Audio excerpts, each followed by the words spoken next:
السلام علیکم ورحمت الله وبرکاته. عزتمندو مونږ به نن تاسو ته د مخ د ښایست لپاره یو مجرب عمل ذکر کوو.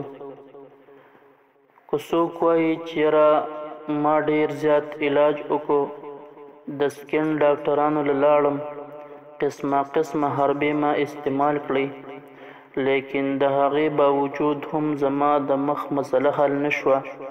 ورځ په ورځ زما په مخ باندې داغونه، تیرسري او ننکې راوځي، او د ډیرو علاجونو باوجود هم زما مخ نه ټیک کیږي.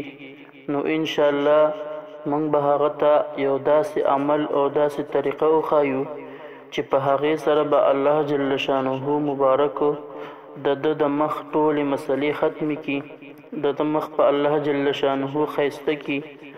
د قرآن کریم آیات مبارک دی، تاسو ته په سکرین باندې شو کیږي.